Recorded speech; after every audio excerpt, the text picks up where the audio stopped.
Hey everybody, it is Nathan and my father Raymond Selove with another edition of You Might Be Autistic If. For those of you who are new to the channel, You Might Be Autistic If is our way of having fun with some of the common traits of autism. Yep, and these are all submitted statements by our audience. So we're going to be saying everybody's name, saying who it came from, and giving just credit. And as always, if we mispronounce anybody's name, please let us know in the comments how it is spelled phonetically. If you don't have one of these traits, that doesn't mean that you are not autistic. And if you do have some of these traits, that doesn't automatically mean that you are autistic.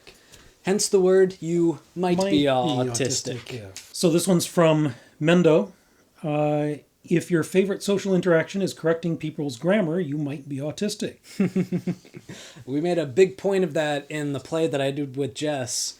And you and I do that a lot. A lot. Yeah. And I do that with Jess a lot. It's really fun. It is a lot of fun. This one is from Risk Disabled Writer.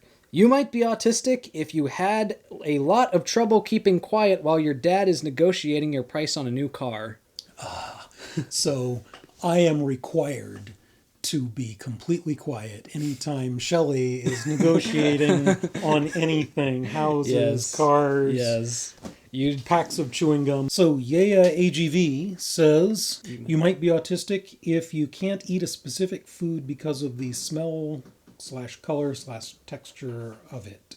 You know, we've gotten a few people that have talked about how they have trouble eating certain foods because of the texture and the smell, but I've actually I haven't heard people submit things about the color. That's interesting. Do you ever have that? You know, I've heard of that before. There's some people that there are certain colors that just are not food for them. Yeah.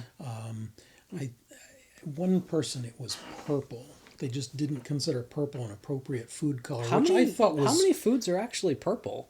Well, eggplant. Purple. You know, it's funny that you mentioned that, because like when I first read this, I thought, color thing's not going to apply as much to me because I'm colorblind. And what's funny is I didn't actually know that eggplants were purple until he just said that. I always thought they were blue. This is from Louise Funk. You might be autistic if you can recite and recognize up to 200 dog breeds and give specific details about each breed by heart. So, dog breeds your special interest, is that? Yeah. Yeah. You know, as much as I like dogs, I don't really know that much about dog breeds. No. But my neurotypical wife. Yeah. Well, she's really good at it. I know some autistics that, you know, are like that with cars. Like you can point to any car on the street and they can tell you I've met an autistic like that, whose name I'm not going to mention. I'm not going to mention it either. But you know who you are. This one is from Snowy Spirit Ruby. You might be autistic if you prefer to do homework at lunch instead of going outside for recess. So I never had the option of not going out to recess. I mostly enjoyed recess, but if I had actually been given the option of staying inside while it was quiet and everybody else was outside, I think I would have gone for it. This is from Balazy. You might be autistic if loud noises feel like needles in your ears, if tall socks make you want to amputate your feet, and if 15-pound weighted blankets feel too light. But neurotypicals feel like they're getting squashed. So I'm with you on the 15-pound blankets. Yeah. I have on several occasions used 2 15-pound blankets because one wasn't enough. Yeah. Although with the socks, I actually I can't stand ankle socks, and he can't stand socks at all. I can't wear socks. He had to wear tall socks. Yeah. And it was a problem socially because at that time people didn't wear tall socks. Yeah, I preferred wearing tall socks because I could not stand and I would pull them all the way up, and that was what was comfortable for me, and I got teased relentlessly for it. But did it anyway because comfort was more important. In fact, one time a guy tried to teach me how I could turn tall socks into ankle socks stylishly, and I was like, why would I want to do that? That's horrible. Next one is from Shifty Clutch. You might be autistic if you have a dog page on Facebook that has 17,000 followers now. I have a page for my dog on Facebook, but she doesn't have that many followers. Back when I was with Sylvia, I was considering actually making a Facebook page for her, and then I realized in like 2 days she's going to have more likes than I do friends. And my ego's too fragile for that. This is from Jackie Murphy. You might be autistic if you cut off clothing tags. I can't stand clothing tags. I cut off tags. Yeah. I not only cut off tags, if I can't find a t-shirt with a V-cut, he actually just cuts it with himself. A pair of scissors. See, I can't stand... I don't like V-necks as much. I mean, I don't like V-necks as much. But like, I like how there are a lot of shirts nowadays where like tagless. The tagless one where it's kind of like ingrained into it. Instead of just stamped on the back. We have several here from Anon Nico. You might be autistic if you spend hours talking about how Abed Nader is being perfect autism rep, even though no one, neurotypicals, knows what you're saying. Well, it's a good thing that we do know who that is, and Yes. We didn't have to Google that or anything. To be perfectly honest, we had to Google it. We stopped, looked it up, and then came back on and redid this one. You might be autistic if you feel that it's necessary to be completely honest about something you could have gotten away with. Yeah, we probably could have just... Anyway, apparently this is an autistic character in a sitcom called Community. That's what it said. And I'd be really interested. I think it said he was like studying film or something. If anyone is familiar with this sitcom, what do you think of it? Should we check it out? Is it on Netflix or Hulu or something? I think it gave a network. Anyway, let us know what you think of it. Yeah. You might be autistic if you have to type a certain way because you feel wrong if you don't. I mean, I do you think that's about positions. Yeah. I do like. I was taught in school to do like the 4 fingers on each, but I usually use 3 fingers. Like I'm usually like that instead of that. Yeah. You managed to go pretty fast. I do. I do it exactly the way my typing teacher taught. You might be autistic if you remember people's shoelaces but can't remember their birthday despite knowing them forever. I love that one. Shoelaces. Huh.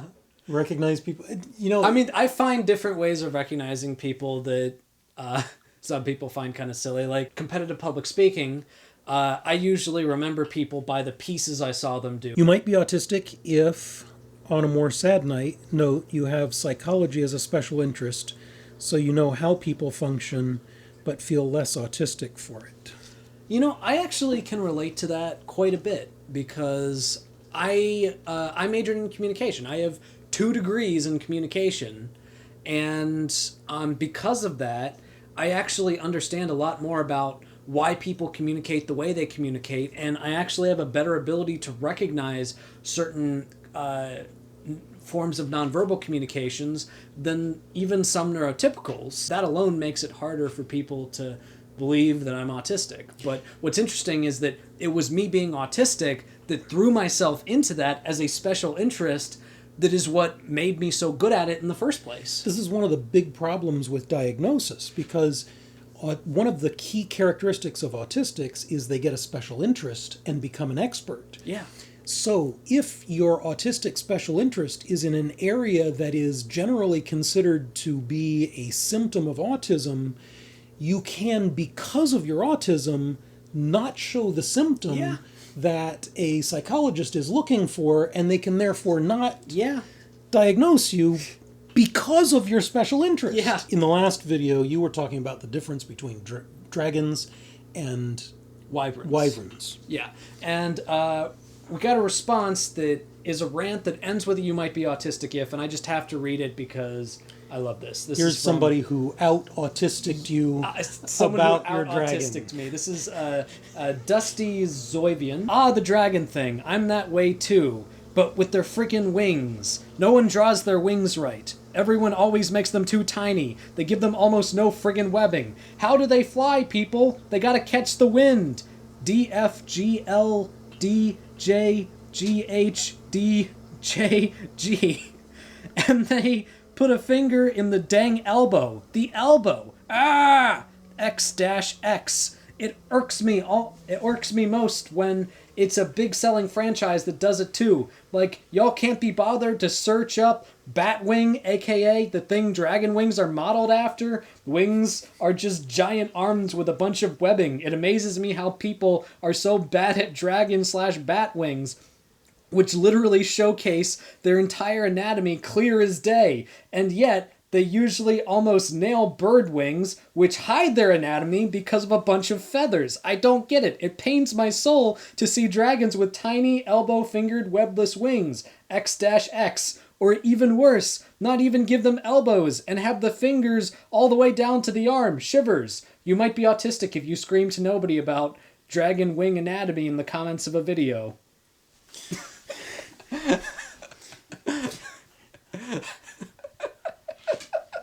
I'm with him on the anatomy thing.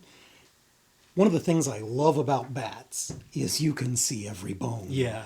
It's beautiful. I'm sorry. I appreciate everybody that stayed with me throughout that entire rant. I love that. That's great. You're a wonderful human being. Here's one from Ben Hackett. You might be autistic if it bothers you when people on YouTube and TV say they'll see you again soon. They're looking at the camera or studio crew, not the viewer. Yeah, that was directed at me. That's definitely directed at me. So often Nathan says, see you, Yeah. and I respond, no, you won't. Yeah, that's actually why in last week's video, which is now the day that we're shooting this is actually the day that this video was posted, I ended it by saying, and I will see you in the next one, and you will see me in the next one, but I won't see you because I'm looking at a camera. That was for you, Ben Hackett. One of my favorite TV chefs was Justin Wilson. Justin Wilson, when he would come on, he used to say, "Oh, hello, it's so good for you to see me." I loved that. You might be autistic if you have an idea all day and could not stop thinking about it. Oh, yes. Perseveration. My grandmother told me when I was a little kid, Raymond, you can do anything you set your mind to. And I believed that she meant me in particular. It's possible she considered that just a general thing. Maybe not you specifically. I think it's a metaphor.